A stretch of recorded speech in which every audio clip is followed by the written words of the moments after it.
आप सुन रहे हैं रात की कहानी मेरे यानी रोहित के साथ। हमारी कहानियाँ आपको अच्छी लगती हैं तो वीडियो को लाइक जरूर करें और चैनल को सब्सक्राइब भी कर लें ताकि जैसे ही मैं नई कहानी डालूं आपको नोटिफिकेशन मिल जाए और बने हमारी फैमिली का हिस्सा। तो आइए कहानी शुरू करते हैं बिना किसी देरी के। पूजा अपनी कार में अपनी एक दोस्त मेघा की शादी में शामिल होने उसके गांव निकल चुकी थी। चूंकि गांव कुछ दूर था और उसे कच्चा रास्ता तय कर जाना था, रास्ते में उसे एक दोस्त विशाल भी ज्वाइन करने वाला था जो उसके साथ ही शादी में शामिल होने गांव जा रहा था। दूसरे शब्दों में विशाल और पूजा एक दूसरे से प्यार करते थे। शादी तो बस बहाना था, दोनों को एक साथ अकेले समय बिताना था, इसलिए ही दोनों ने साथ साथ शादी में जाने का प्लान बनाया। मौसम दोपहर से ही तूफानी और बरसाती हो चला था। रह रहकर गरज चमक के साथ कभी धीमी कभी तेज बारिश होने लगी। शहरी आबादी वाला इलाका पार करते ही उसकी गाड़ी बाईपास पर दौड़ लगा रही थी। कार में अकेली बैठी पूजा ड्राइव करते हुए बोर होने लगी थी तो रेडियो ऑन कर गाने सुनने लगी, पर उसमें भी उसे कुछ खास आनंद नहीं आ रहा था। ऊपर से खराब मौसम होने के कारण रेडियो सिग्नल भी ठीक नहीं आ रहे थे। परेशान होकर उसने रेडियो वापस बंद कर दिया। कुछ देर कार चलाने के बाद उसने अपनी कार एक जगह पर रोकी और बाहर आकर मुंह ऊपर कर आसमान की तरफ देखने लगी तो शाम हो चुकी थी। काले घने बादल हो चुके थे, ऐसा लग रहा था जैसे शाम के समय रात हो गई हो। तभी पूजा ने जेब से मोबाइल निकाला और विशाल को कॉल करना चाहा। यहीं से उसे फोन लगा देती हूँ, वो कॉलोनी के गेट पर मेन रोड पर ही आ जाएगा, वहीं से उसे पिकअप कर लूंगी। एक तो महाराज को इतनी दूर बाईपास पर ही रहने की जगह मिली। यही सोचकर उसने नंबर डायल किया पर मोबाइल स्विच ऑफ ही आ रहा था। 2-3 बार ट्राई करने पर भी विशाल का फ़ोन स्विच ऑफ ही आ रहा था तो पूजा को गुस्सा आ गया और वो खुद से ही बात करने लगी। यार ये विशाल का भी हमेशा से ऐसा ही है, कभी वक्त पर फोन ऑन नहीं रखता, खुद के साथ साथ सबको लेट करता है। एक तो मैं ऑफिस से निकलने में लेट हो गई, 4:45 बज चुके हैं, इतनी दूर जाना है, रास्ता भी सुनसान है, ऊपर से ये बारिश। लेकिन ये लड़का कभी कोई बात सीरियसली लेता ही नहीं। 5 बजे का डिसाइड हुआ था, मिलने दो, उससे कह ही दूंगी कि मोबाइल रखना बंद कर दे। क्या फ़ायदा उसका जब उसका यूज़ ही ना करे।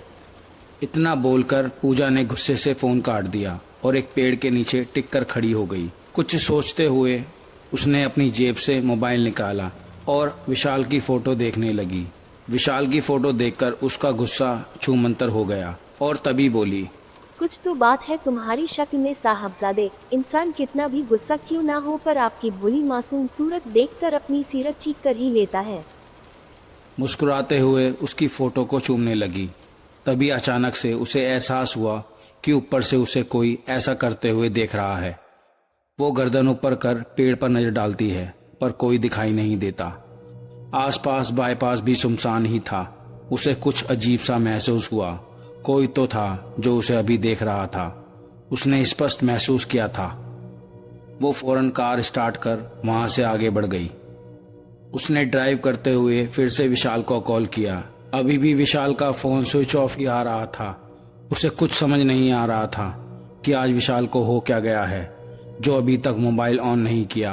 आसमान में बादल होने की वजह से जल्दी से अंधेरा भी हो चला था। पता नहीं कहाँ रह गया ये लड़का। यही सोचते हुए वो उस जगह पहुंच गई जहां विशाल उससे मिलने वाला था। लगभग आधा घंटा हो चुका था। इंतज़ार करते करते उसका मूड ऑफ हो गया था।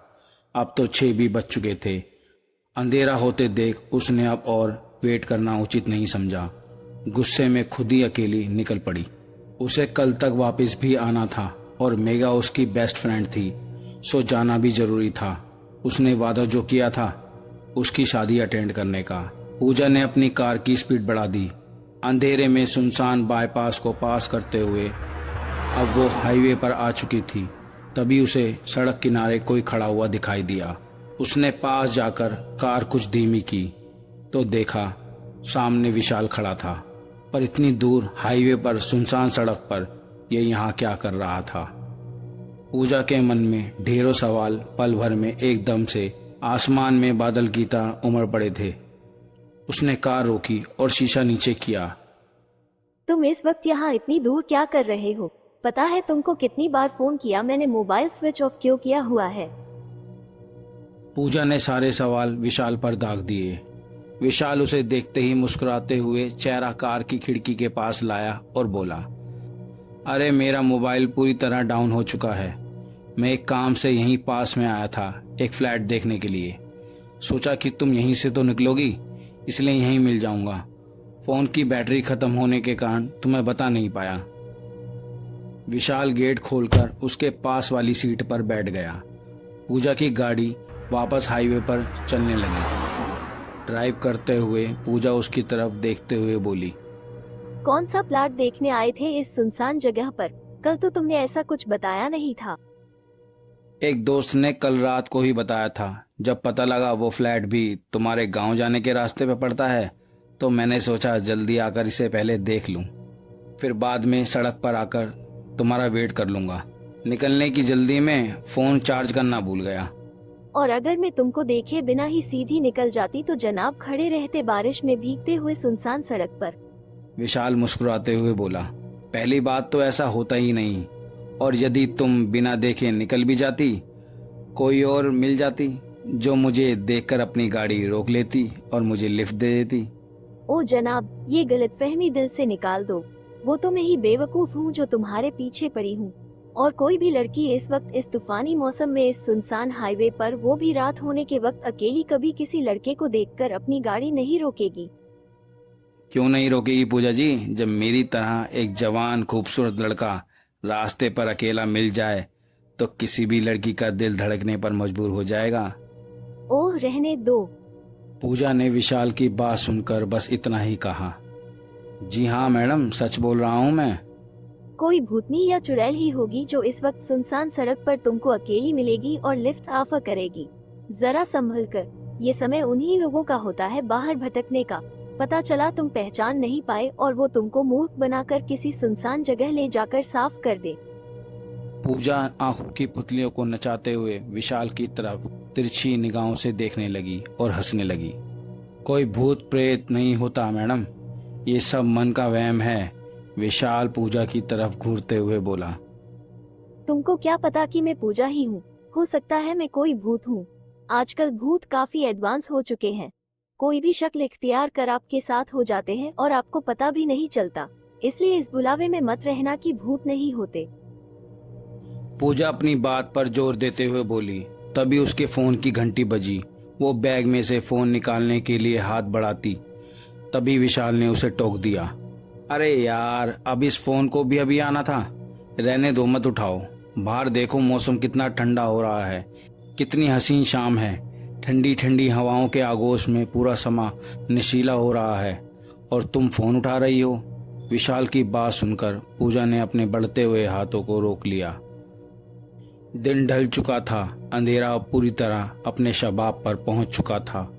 गरज चमक के साथ हल्की हल्की बारिश भी हो चुकी थी। सड़क पूरी तरह सुनसान थी। हाईवे होने के बाद भी इक्का दुक्का गाड़ी आ जा रही थी। पानी पड़ने के कारण आगे का कुछ भी साफ दिखाई नहीं दे रहा था, इसलिए पूजा ने वाइपर चालू कर दिया। उस सुनसान खामोश वातावरण में वाइपर की आवाज़ स्पष्ट सुनाई दे रही थी।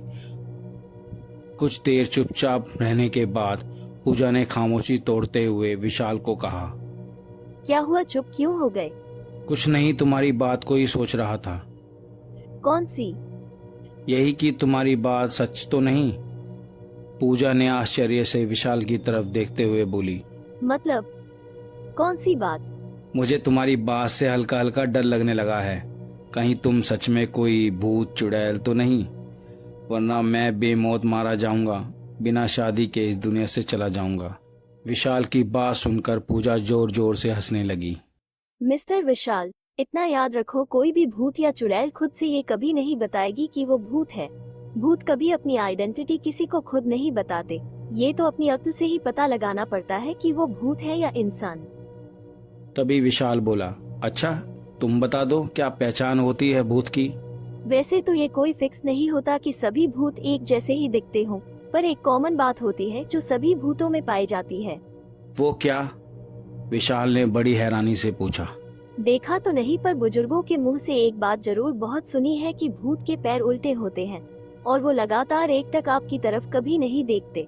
उनके नाखून भी सामान्य इंसानों की तरह नहीं होते और भूत रात में ज्यादा शक्तिशाली हो जाते हैं। लेकिन मैंने तो सुना है कि सभी भूतों के पैर उल्टे नहीं होते और वो आपसे इस कदर घुल मिल जाते हैं कि आपको सपने में भी पता नहीं लगेगा कि आप किसी भूत के साथ बैठे हो। भूत जो होते हैं ना, वो किसी के भी शरीर में घुस सकते हैं और उनकी हरकतों को देखकर ये पता लगाना बहुत मुश्किल है कि वो भूत है। अपने बाल फैलाकर, आंखें निकालकर, बड़े बड़े दांत निकालकर, डरावनी शक्ल बनाकर कोई भी उनको पहचान सकता है, जबकि जो प्रेत होते हैं वो पहले अपना विश्वास कायम करते हैं सामने वाले पर। और भूत और प्रेत ये दोनों अलग अलग चीजें हैं। भूत किसी के भी शरीर में घुसकर उसके जरिए मनमानी करते हैं, जबकि प्रेत स्वयं किसी का भी रूप धारण करने में सक्षम होते हैं। वो हमेशा डरावनी शक्ल लिए नहीं घूमते, बल्कि वक्त आने पर अपने गेटअप में आ जाते हैं। वो किसी के भी शरीर को अपना घर नहीं बनाते, बल्कि खुद एक शरीर धारण कर कब आपके सामने आ जाएंगे आपको पता नहीं चलेगा। प्रेत कई प्रकार के होते हैं, जिनमें पिशाच सबसे खतरनाक होते हैं, जो रात में निकलते हैं। वो सूरज की रोशनी में दिन में कभी नहीं आते। पिशाच हमेशा रास्ता बुला देता है, सामने वाले को भ्रमित कर देता है। और प्रेत बनना इतना आसान भी नहीं होता। जो लोग अकाल मृत्यु मरते हैं, जैसे जलकर, पानी में डूबकर या किसी एक्सीडेंट में, वो प्रेत योनि में पिशाच बन जाते हैं। विशाल बोले जा रहा था और पूजा हैरानी से उसकी बातें सुने जा रही थी। और उसकी बात सुनकर पूजा बोली, वाह यार, तुमने तो पूरी पीएचडी कर रखी है भूत प्रेत पर। मुझे तो पता ही नहीं था तुम्हारा ये टैलेंट। पूजा मुस्कुराते हुए विशाल की तरफ देखती है। तभी फिर से मोबाइल बजता है। आवाज सुनकर विशाल पूजा को फोन स्विच ऑफ करने को बोल देता है, ताकि कोई इन्हें इस हसीन सफर में डिस्टर्ब ना कर सके। पूजा विशाल की बात सुनकर स्क्रीन पर बिना देखे फोन स्विच ऑफ कर देती है। उनको चलते हुए अब काफी वक्त हो गया था, लेकिन वो नाका अभी तक नहीं आया था जहां उनको उस गांव के लिए अंदर कच्चे रास्ते पर टर्न लेना था। पूजा कार धीमी कर विशाल से बोली, बहुत देर हो गई चलते हुए, पर अभी तक वो नाका नहीं दिखा। पहले भी आ चुकी हूँ 2-3 बार, पर इतना वक्त तो नहीं लगता। लगता है बातों बातों में नाका पीछे छूट गया। कोई दिख भी नहीं रहा जिससे पूछा जाए। रात के 9 बज गए। पूजा कार रोककर आसपास देखती है। तभी एक बूढ़े बाबा उसकी कार के पास से छतरी लगाए निकलते हैं। वो उनको आवाज देकर पास बुलाती है। बूढ़े बाबा खिड़की पर आते हैं। अरे बाबा, ये चंदरपुर गांव का रास्ता किधर पड़ता है? एक नाका आता है, उससे अंदर जाना पड़ता है। बारिश और अंधेरे की वजह से रास्ता समझ नहीं आ रहा। बेटी, तुम आगे आ गई हो। वो नाका पीछे छूट गया है तुमसे। वो बूढ़े बाबा जैसे ही गर्दन झुकाकर अंदर पूजा से बोलते हैं, पूजा अफसोस करते हुए वापस गाड़ी टर्न करती है। इतना बड़ा नाका दिखा कैसे नहीं? भले बारिश और अंधेरा है, पर वो नाका अलग ही दूर से दिख जाता है। वहाँ एक ढाबा भी बना हुआ है जो उस नाके की पहचान है। आश्चर्य है कि मैं वो देख कैसे नहीं पाई, जबकि मैं बराबर सड़क पर ध्यान देते हुए चल रही हूँ। पूजा को कुछ भी समझ नहीं आता कि उसने रास्ता पहचानने में इतनी बड़ी भूल कैसे कर दी। तभी पूजा की नज़र सड़क के किनारे बने हुए एक छोटे से हनुमान मंदिर पर पड़ती है। वो कार रोककर वहां जाने को होती है। तभी विशाल उसे रोकते हुए बोला, कहाँ जा रही हो पूजा? वैसे ही बहुत लेट हो चुके हैं हम। बस अभी आए। वो सामने हनुमान जी का छोटा सा मंदिर बना है, हाथ जोड़ कर आती हूँ। इस तरह बिना दर्शन किए जाना ठीक नहीं। पूजा उतरकर उस मंदिर की तरफ जाने लगती है, पर विशाल गाड़ी से बाहर उतरकर एक तरफ मुंह करके खड़ा हो जाता है। पूजा उसे देखकर पूछती है, क्यों, तुम दर्शन करने नहीं चलोगे? नहीं यार, मैं आज नहाया नहीं हूँ। बस इतना कहकर विशाल दूर खड़ा हो जाता है। पूजा के लिए उस मंदिर की तरफ जाती है। वो हनुमान जी का मंदिर था और वापस लौटते हुए पीछे से किसी बूढ़े इंसान की आवाज आती है। सावधान बेटी। पूजा पीछे मुड़कर देखती है तो एक बूढ़े लेकिन चेहरे पर गजब का तेज लिए एक बाबा उसे बोलते हैं, सावधान मेरी बच्ची, तेरे प्राण संकट में हैं। पूजा हैरानी से उस बाबा की तरफ देखती है। मैं समझी नहीं बाबा। तभी वो बाबा कहते हैं, मैं झूठ नहीं बोल रहा मेरी बच्ची। वो जो तेरे साथ तेरा दोस्त है ना, वो तेरा दोस्त नहीं बल्कि एक पिशाच है जो शहर से ही तेरे साथ आया है। तेरे रूप रंग पर मोहित हो चुका है वो, और तुझे अपने साथ अपनी दुनिया में ले जाएगा। पर बाबा। परवर कुछ नहीं मेरी बेटी, हमारी बात पर विश्वास करो। हम हनुमान भक्त हैं, अपनी सिद्धि से स्पष्ट देख सकते हैं कि तू अपनी सहेली की शादी में जाने के लिए निकली थी, पर तेरा दोस्त जो तेरे साथ जाने वाला था वो तबीयत खराब होने के कारण नहीं आ पाया। तू जब उस पेड़ के नीचे खड़ी होकर उसकी तस्वीर देख रही थी, तभी ये पिशाच उस पेड़ पर बैठा था। उसने तेरे दोस्त की तस्वीर देख ली थी और तुझे खुद से बात करते हुए भी सुन लिया था। बस वो वहीं से तेरे पीछे लग गया और आगे चलकर इस सुनसान रास्ते पर तुझे मिला। वो एक छलावा है, प्रेत है, जो किसी का भी रूप धारण कर सकता है। अपना फोन चालू करके देखो, असली विशाल यानी तुम्हारा दोस्त विशाल, उसने तुमको फोन किया था जो तुमने उठाया ही नहीं। तुझे रास्ता भटकाने वाला भी वही पिशाच है। वो तुझे किसी सुनसान जगह बियाबान जंगल में ले जाकर मार डालता है। वो नर पिशाच खूनी प्रेत है। तू खुद देख सकती है कि वो यहाँ हनुमान जी के मंदिर में क्यों नहीं आया और उल्टा दूसरी तरफ मुंह करके दूर जाकर खड़ा हो गया है, क्योंकि वो नर पिशाच छलावा है। उन बाबा की बात सुनकर पूजा के पैरों तले जमीन खिसक जाती है। तभी उसे वो सब बात याद आती हैं। पूजा के कानों में बाबा जी की शब्द और विशाल रूपी पिशाच की बातें दोनों गूंजती है। उसे यकीन नहीं होता कि वो इतनी देर से एक प्रेत के साथ सफर कर रही थी। उसके पूरे बदन में एक अजीब सी सनसनाहट सी दौड़ जाती है। वो काफी डर जाती है। उसे कुछ समझ नहीं आता कि वो अब क्या करे क्या नहीं। डर मत मेरी बच्ची, तू दिल की बहुत भली है। तूने आज तक किसी का बुरा नहीं किया, तेरा भी कोई बुरा नहीं कर सकता, कुछ नहीं बिगाड़ सकता तेरा। तू भोली मासूम है, तभी प्रभु ने तुझे अपना चमत्कार दिखा दिया। तेरी दृष्टि इस मंदिर पर पड़ गई ताकि तू दर्शन कर पाए और इस बहाने कुछ समय तू उस छलावे से दूर रहे और तुझे सत्य का पता चल सके। यह हनुमान जी का प्राचीन मंदिर है। लोगों का मानना है यहाँ भगवान स्वयं लोगों की मदद करते हैं। ले हनुमान जी की माला, इसे अपने गले में डाल ले। जब तक ये तेरे गले में रहेगी वो छलावा तुझे छू भी नहीं पाएगा और तेरा कुछ भी नहीं बिगाड़ सकता। और सीधी चली जा, कुछ दूर पर तुझे वो नाका खुद ही दिख जाएगा जहां से तू अपने गंतव्य तक पहुंच जाएगी। पर तनिक सावधानी से, वो प्रेत अवश्य तुझे डराने, तेरा रास्ता रोकने का प्रयत्न जरूर करेगा। पर तू डरना नहीं, जब तक तेरे पास ये हनुमान जी की माला है वो तुझे छू भी नहीं पाएगा। बस दूर से डराने का प्रयत्न करेगा ताकि तू डर जाए और घबराहट में कुछ भी कर दे। पर तू किसी भी कीमत पर डरना मत। जैसे मैंने कहा है वैसा ही करना। तेरा बाल भी बाका होने नहीं देंगे हनुमान जी।